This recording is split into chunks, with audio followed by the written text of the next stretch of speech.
up there. We originally party going up there. That's just an usher, wasn't it? Dude, keep them on distance here. Just wait to see if it says Oh, yeah. The touches at the first wedding.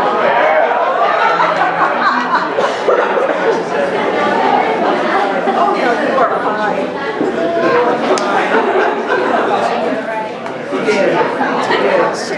That's right.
Today, and thank you for this surprise today that Toby wanted to show his bride. We just thank you for their marriage. They're such an example for so many of us out there, God. We thank you for that.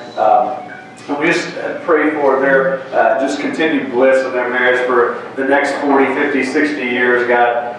We know that you're in the center of their marriage, and each of them are each other's number two. And we thank you so much for that. We love you in Jesus' name. Amen.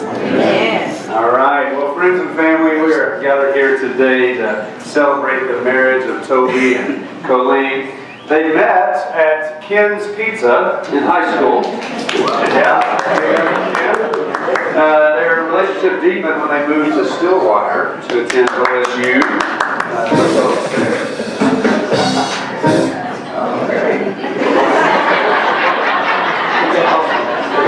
Both of them working at Mazio's Pizza there. I learned about that and thought, well, this would be a good place for a joke about pizza, but then I thought about it and that'd be pretty cheesy. So we don't do that. Yeah. So they decided not to wait till a special year or a special date to celebrate their marriage because, in the words of Captain Kramer in the movie Airplane, that's just what they'll be expecting to see. Bob Goff wouldn't wait until some special date 2 years in the future either. He would be spontaneous.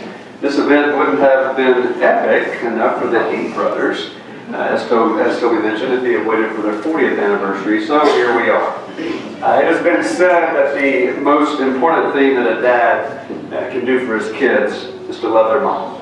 Ephesians 5:25 instructs husbands to love their wives like Christ loved the church. And what did Christ do for the church? Christ died for the church. And the most important thing that a mom can do for her kids is to love their dad. Toby and Colleen have loved each other for 40 years, and Heather and Jeremiah have both benefited from that. Zig Ziglar tells a story of an older gentleman who had been married for many years, who was now in the hospital facing a very serious surgery. Before the surgery, the man was talking to his wife. He said, "Martha, do you remember when we first got married? We didn't have much money. We lost our crops because of the drought. You were there." Martha replied, "Yes, I was." And the gentleman said, "Then a few years later, when crop prices crashed and the sale of our crops wouldn't cover our note payment, you were there." Martha responded, "Yes, I was." He went on to say, "And it would likely hit the barn and burn it to the ground. You were there." Martha said, "Yeah, I was."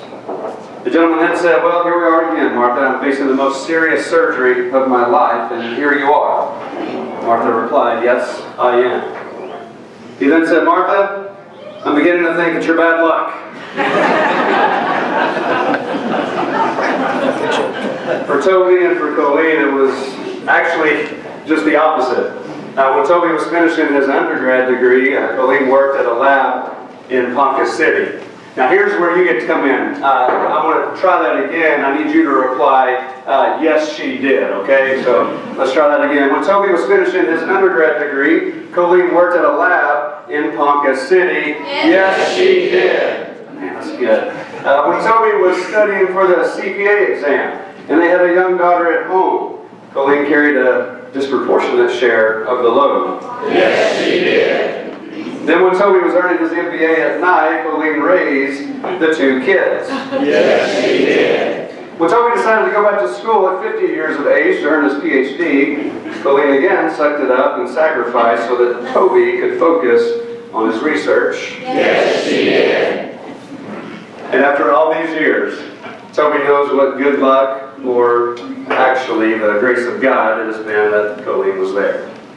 Yes, he does. That's good. You better. Your part's done.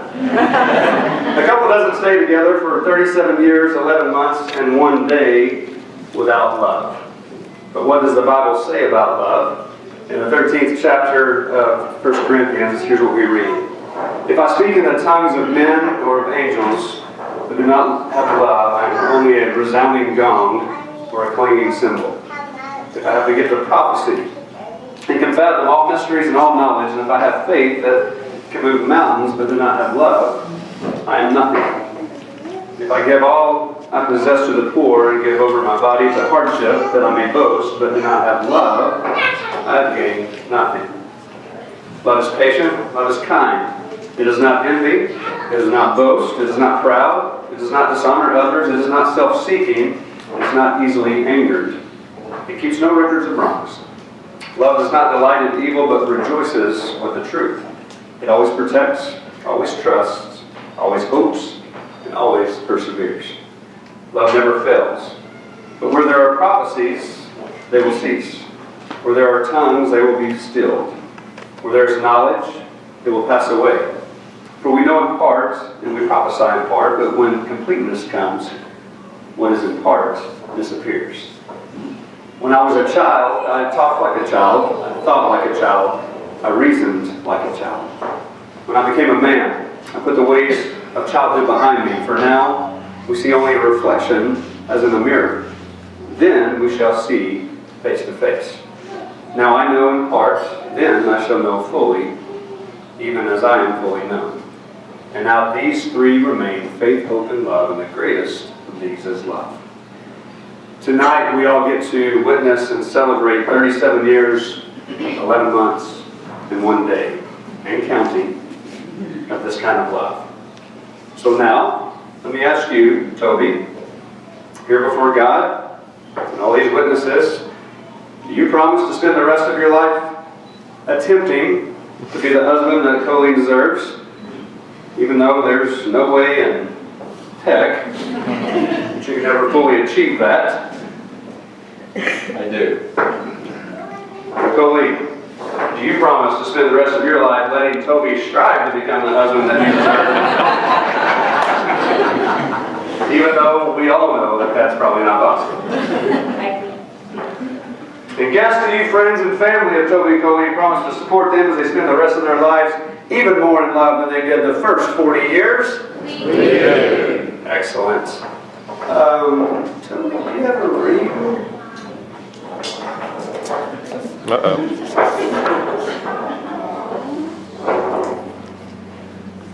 Those of you that weren't at our first wedding may not know this, but when we got married, it was spring break of our sophomore year. We were broke college kids.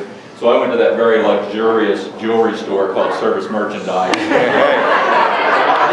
didn't buy the cheapest ring they had. I bought probably the second cheapest ring.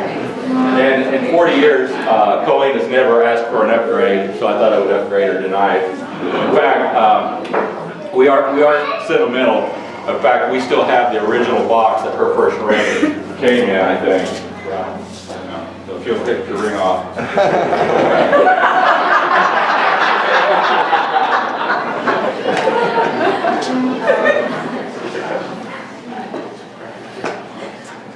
This ring is the symbol of the love that joins you. It represents the oneness, eternity, and renewal inherent in the marriage union. May this ring be a reminder of the vows that you have made here today and of our need to be faithful in all of our relationships. May your journey as husband and wife continue to be filled with peace, love, and joy. Let me pray. Father, thank you so much for these two. God, I pray just that you bless the giving of this ring, that both Toby and Colleen may live in your peace and continue in your favor as they have so many years and in the years to come. Father, we love you and thank you in Jesus' name. Amen. Normally at this point in the ceremony, you'll see some type of unity candle or something like that. Toby, being the barbecue fanatic that he is, wanted to light a unity barbecue smoker.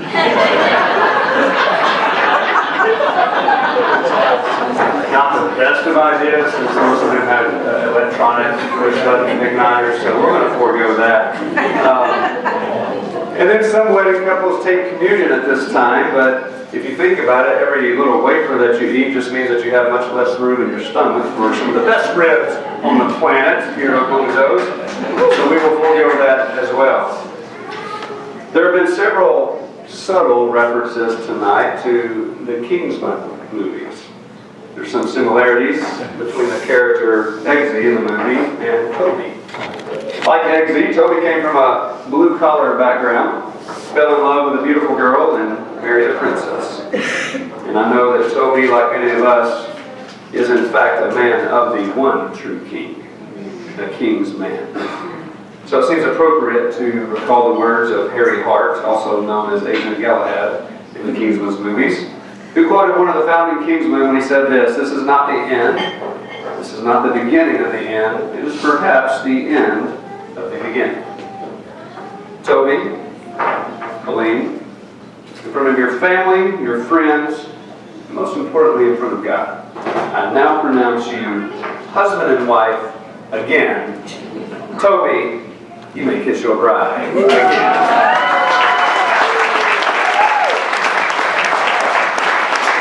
Ladies and gentlemen, by the power vested in me by God, the state of Oklahoma, and the Kansas City Barbecue Society, I present to you again 37 years, 11 months, and 1 day after they were first presented as husband and wife, Mr. and Mrs. Toby Johnson.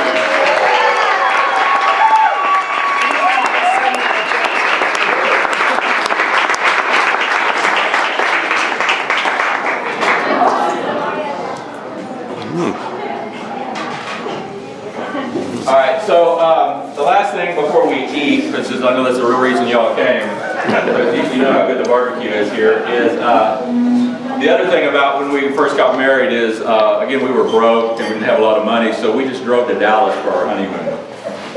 Because we'd been to Six Flags a couple of times and we thought it'd be cool to go to Six Flags on spring break. And what we didn't know was Six Flags is open on spring break, but if the temperature drops below a certain temperature, they close. And so we got there on spring break on our honeymoon and it was closed. Just like the Griswolds at Wally. It wasn't open. So I thought I would give Colleen a do-over on that as well. And I'll let you see where we're going here. Love that wrapper.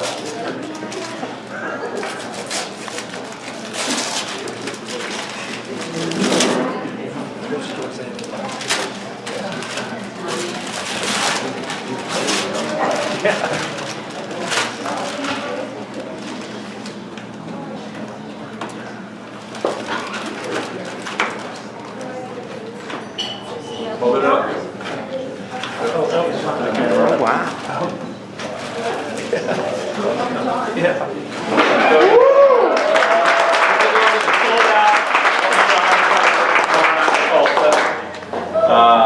Hopefully you'll take me with you.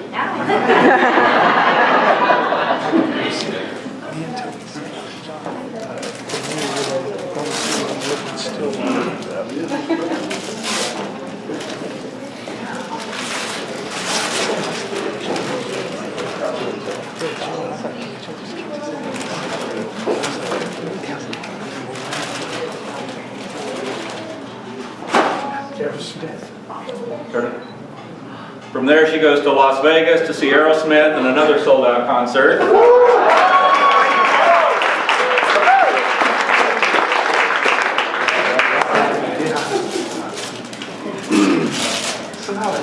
serving, Toby. Really?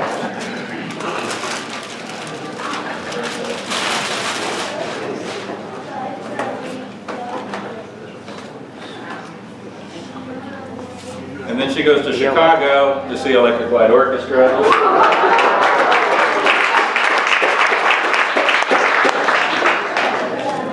Tell him if you don't want to go. Yeah.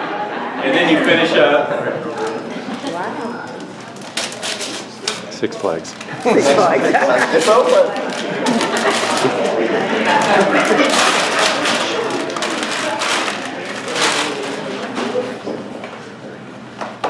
Just to prove we do listen to music that's been produced in the last 20 years. Finish up with Skillet in Minnesota. And so,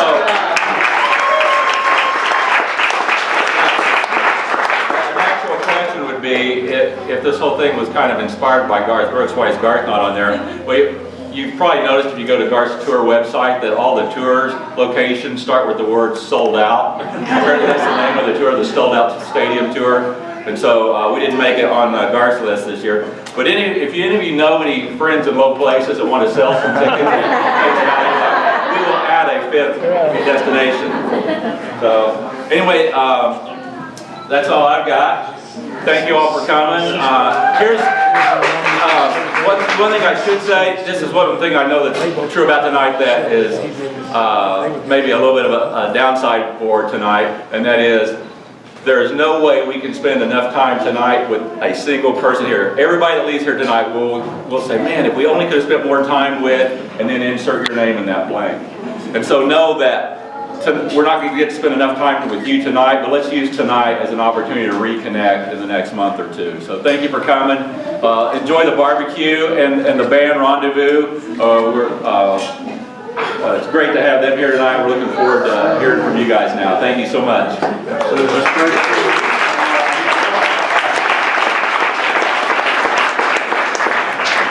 All right, Father, thank you so much again for this day. God, 37 years, 11 months, and 1 day after they tied a knot, God, they said, I do again. We thank you so much for Toby and Colleen and just how much they mean to every single person in this room, and just what an example, as we stated before, that they are to every single person in this room.